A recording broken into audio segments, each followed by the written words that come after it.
Atlantis yang sering disebut-sebut sebagai kota yang misterius, kali ini datang kembali dengan berjuta cerita yang menjelaskan tentang Atlantis dan juga seluruh isi dari Atlantis tersebut. Konon, kota ini merupakan kota yang sangat kaya raya dan juga penuh dengan sesuatu yang menjadi teka-teki sampai saat ini.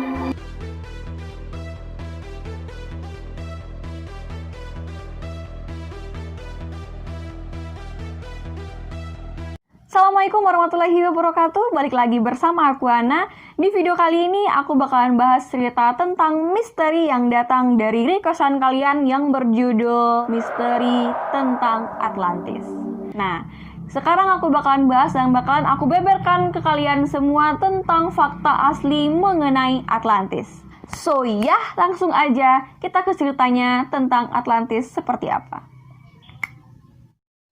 Dan dalam berbagai film, Atlantis digambarkan sebagai kota yang penuh dengan keindahan. Kota ini hilang karena untuk melindungi kekayaannya. Banyak sutradara dalam film-film tersebut mengangkat tema tentang Atlantis, misalnya saja serial TV Stargate Atlantis, dan juga film Disney yang berjudul Atlantis: The Lost Empire. Pure fantasy. Well, that is where you'd be wrong. It's the Shepherd's Journal. This journal is the key to finding the lost continent of Atlantis. I'll never believe you. I will find Atlantis on my own. I mean, if I have to rent a rowboat. Istilah Atlantis pertama kali diperkenalkan oleh seorang filsuf yang luar biasa kecerdasan otaknya yang bernama Plato. Plato di sini menjelaskan mengenai Atlantis di dalam kedua bukunya itu tentang di mana letak Atlantis, seperti apa iklimnya, mata pencariannya, penduduknya. Dia menggambarkan secara detail mengenai Atlantis tersebut. Dan apakah buku itu? Critias dan juga Timaeus. Dan apakah cerita dari Plato tersebut adalah sebuah karangan semata? Enggak. Itu diperkuat dengan teori yang diungkapkan oleh guru Plato sendiri, yaitunya Socrates, yang mengatakan bahwasanya Atlantis memang benar-benar ada sekitar 11.000 tahun dari hari ini. Memang sebagian orang nggak percaya nih geng bahwasanya Atlantis itu beneran ada gitu. Dan belakangan ini teori mengenai Atlantis kembali membuming di telinga para pendengar. Maksudnya di telinga mereka-mereka yang penasaran dengan Atlantis itu ada di mana, dan mereka kembali mengkaji mengenai Atlantis, di mana letaknya, tempatnya, kemudian seperti apa wilayahnya.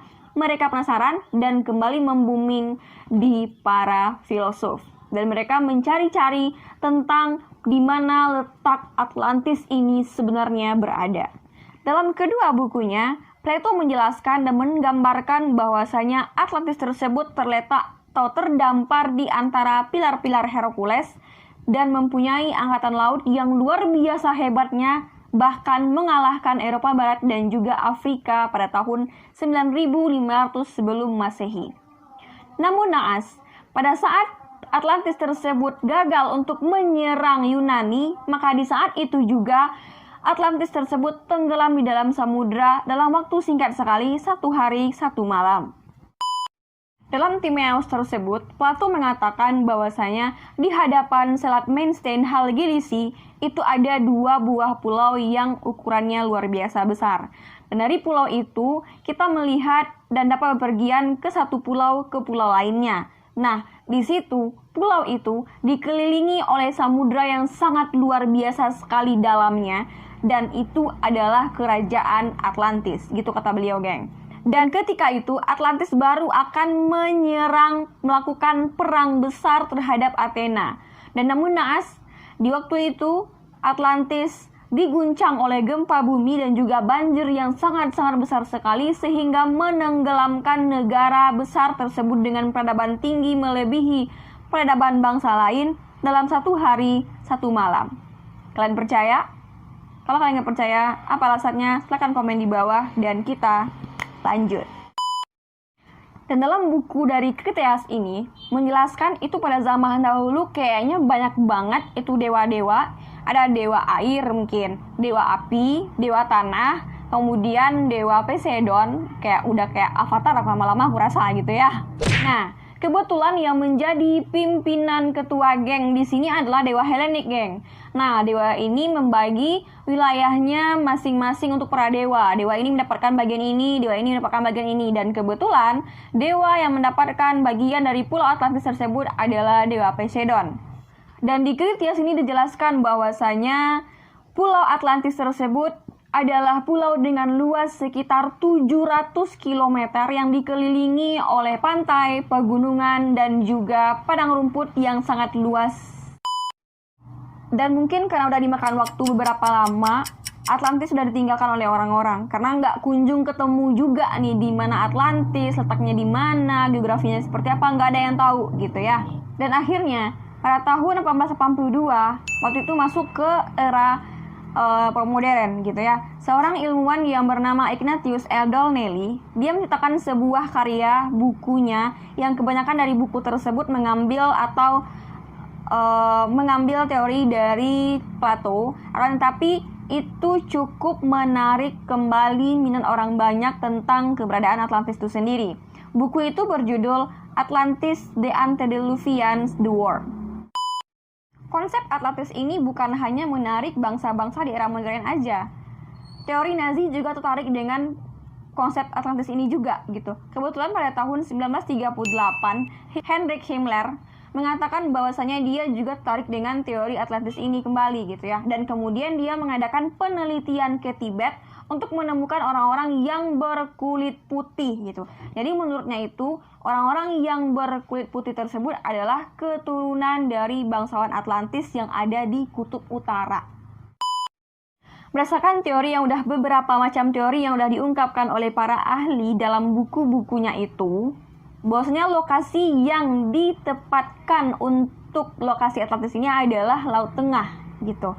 Dan letusan Terra yang terjadi pada abad ke-17 tersebut menghancurkan peradaban Minoa dan di sekitar Pulau Kreta yang semakin meningkatkan kepercayaan bahwasanya bencana ini adalah merupakan bencana yang juga menghancurkan Atlantis pada waktu itu. Banyak usulan yang memiliki kemiripan karakteristik dengan teori Atlantis ini. Akan tetapi nggak ada satupun teori yang dapat dibuktikan kebenarannya tentang teori Atlantis ini ada di mana. Dan bahkan Indonesia sempat dinyatakan sebagai sebuah daerah yang di mana tempat Atlantis berdiri kokoh dengan segala ketenaran dan juga kejayaan yang dimilikinya. Meskipun demikian, jauh di balik itu semua, banyak kejadian-kejadian aneh yang terjadi, misalnya saja di Samudra Atlantik. Pada waktu itu, seketika Samudra Atlantik berubah warna menjadi bening. Seakan-akan daratan di bawahnya tersebut kelihatan dasarnya gitu ya, geng ya. Dan kemudian seakan-akan mengundang nafsu dan juga gairah para penyelam untuk menyelami daratan tersebut lebih dalam lagi ke dasarnya. Dan apa yang mereka temukan? Di sana mereka menemukan sebuah jalan besar yang terbuat dari batu balok besar persegi dan gak mungkin itu terbentuk dari alam aja. Gak mungkin. Dan gak hanya itu, penelitian kembali berlanjut pada tahun 1970-an. Di situ mereka melakukan pengeboran sedalam 800 meter ke bawah dasar laut. Dan apa yang mereka temukan? Mereka kembali menemukan hal yang sama, yaitu jalanan besar dengan batu balok persegi. Dan itu yang gak mungkin dibentuk oleh tangan manusia sendiri, gitu ya. Dan akhirnya kembali teori yang dibuat oleh Plato tersebut, bahwasanya teori tersebut adalah benar adanya. Tapi masih belum bisa dibuktikan juga bahwasanya itu adalah jalan menuju kota Atlantis. Apakah penelitian mengenai Atlantis tersebut berakhir sampai di sini? Enggak. Pada tahun 1979, mereka yang penasaran dengan keberadaan Atlantis kembali melakukan penelitian di sekitaran benua Atlantis tersebut. Dan mereka menemukan sebuah piramida dengan panjang sekitar 300 meter dan lebar lebih besar dibandingkan dengan piramida yang ada di Mesir saat ini. Dan kembali lagi, semua yang ditemukan oleh peneliti tersebut belum dapat dibuktikan sebagai bagian dari adanya peradaban Atlantis. Pada tahun 1985, beberapa tim penelitian dari Norwegia, mereka menemukan sebuah kota kuno di dasar laut, dan kota kuno tersebut terdiri dari jalanan yang besar dengan rumah-rumah beratapkan dari kubah. Dan itu juga belum dapat dipastikan bahwasanya jalanan dan rumah tersebut berasal dari peradaban Atlantis. Ada beberapa teori yang mengatakan bahwasanya Atlantis memang benar-benar ada. Yang pertama, Santorini dinyatakan sebagai Atlantis. Santorini ini adalah sebuah wilayah Yunani kuno bagian utara di mana daerahnya tersebut pernah terjadi letusan gunung berapi yang menghancurkan sebagian wilayah dari Santorini ini. Kenapa mereka menghubungkannya dengan Atlantis? Karena Atlantis dalam buku Plato dikatakan bahwasanya dia pernah hilang dalam sehari semalam karena bencana alam yang itu gempa bumi dan juga banjir yang sangat luar biasa besarnya. Oleh karena itu mereka menghubungkan antara Santorini dengan teori Plato bahwasanya mungkin ya Santorini ini adalah selama ini benua yang dicari-cari oleh mereka yang ada dalam buku Plato itu. Nah gitu geng. Yang kedua, Antikythera.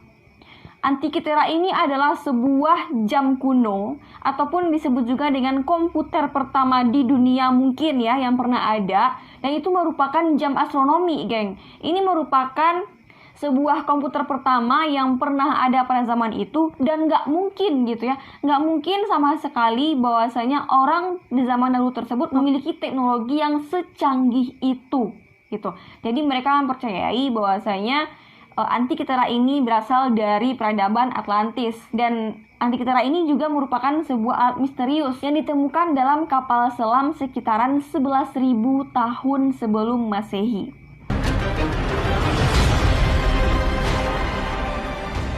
Yang ketiga adalah penemuan logam mitologis dalam bangkai kapal.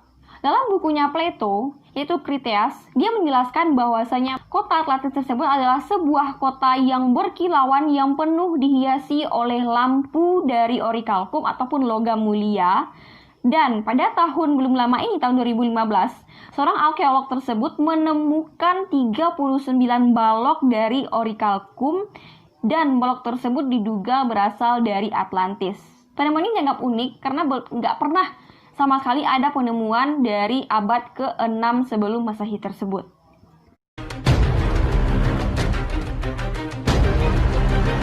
Yang keempat, penemuan batu jangkar di Selat Gibraltar.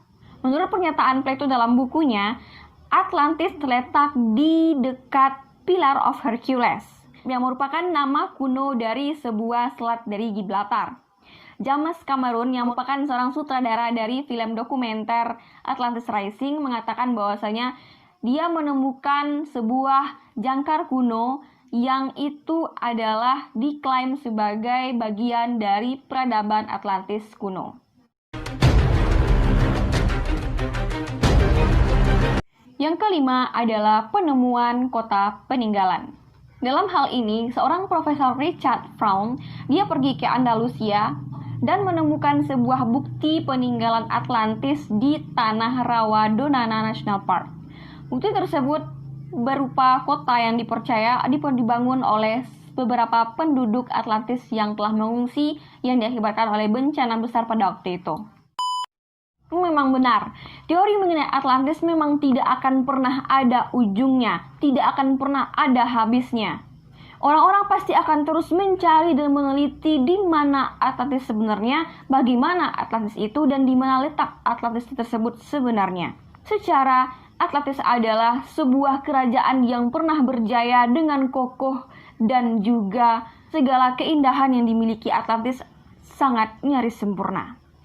Dan bukan hanya itu.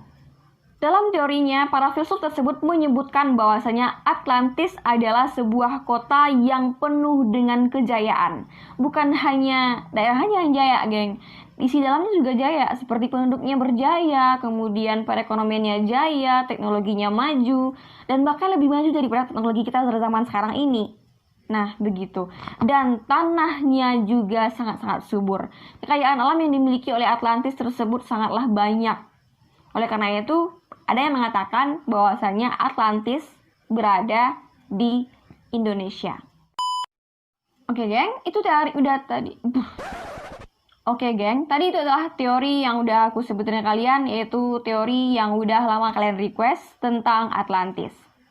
So ya, demikian teori mengenai Atlantis yang udah kalian request ke aku. Dan sebenarnya aku juga udah penasaran mengenai Atlantis tersebut dari waktu aku duduk di bangku SMP, kalau nggak salah waktu itu. Kenapa sih Atlantis tersebut hilang gitu? Apa sih penyebab Atlantis tersebut hilang, dan kenapa orang-orang pada mencari Atlantis tersebut, letaknya di mana dan apa yang ada di Atlantis itu? Nah, dan aku juga udah sempat nyari-nyari search gitu di Google bahwasanya Atlantis itu adalah kota yang kayak gimana gitu ya. Dan ternyata baru sekarang aku jelasin ke kalian, dan kebetulan aku juga udah ngerencanain, dah ngelis ini semua dalam list aku, bahwasanya ini bakal aku bahas dan akan aku ceritain ke kalian tentang Atlantis. Dan kebetulan aku juga, oh ya, bakal nanya-nanya ke aku, kenapa sih suka banget buat cerita gitu, kenapa nggak konten lain aja yang kakak ceritain kayak beauty vlogger. Intinya itu adalah aku penasaran dengan sesuatu hal yang baru gitu ya. Misalkan orang pada bahas gini ini misalkan ini ya, orang bahas Atlantis. Loh, kenapa sih pada bahas Atlantis gitu, emang ada apa Atlantis? Nah, nanti aku bakalan cari itu geng sumber-sumbernya, nanti aku rangkum, dan aku suka baca-baca sendiri gitu ya. Oh gini, ternyata kayak gitu. Nah, dan hobi itu sampai sekarang nggak pernah ganti gitu. Dulu ada aku pas kuliah, aku sering ngikutin challenge gitu tentang penelitian mengenai ekonomi, dan aku juga suka research. Ya intinya itulah ya, nggak bisa diganti kayaknya kalau hobi gitu ya. Ya sampai sekarang masih berlanjut kayak gitu. Aku orang itu penasaran, lebih ke pengen tahu lah, itu kepo lah ya, tapi keponya ke arah yang positif. Kalau aku tahu, nanti aku bakal jelasin ke kalian gitu. Intinya ya gitu aja. Ya gini ya, kalian boleh contoh di aku yang baiknya, dan jangan kalian contoh di aku yang jeleknya. Dan aku mohon maaf jika ada kata-kata aku yang cepet banget ngomongnya, kayak di bagian tertentu lidah aku tuh kayak apa ya, susah buat jelasin ya gitu. Lidah aku tuh kayak keluh gitu, dan di bagian kata-kata tertentu aku juga susah buat ngontrol lidah aku ngucapin kata-kata yang banyak huruf R, kemudian juga banyak kata-katanya yang kayak bikin lidah split gitu. Mohon maaf banget jika ada kata-kata aku yang nggak kalian dengar dengan jelas. Dan nanti kalian boleh komen di bawah. Apa sih kak ini maksudnya? Apa sih ini maksudnya? Kalian boleh komen di bawah. Dan kalau kalian suka dengan video ini, jangan lupa like, comment, and subscribe video aku. Dan jangan lupa request video ini di Instagram yang udah aku taruh di atas linknya. Dan sampai jumpa di video aku selanjutnya. Bye! Thank you for watching.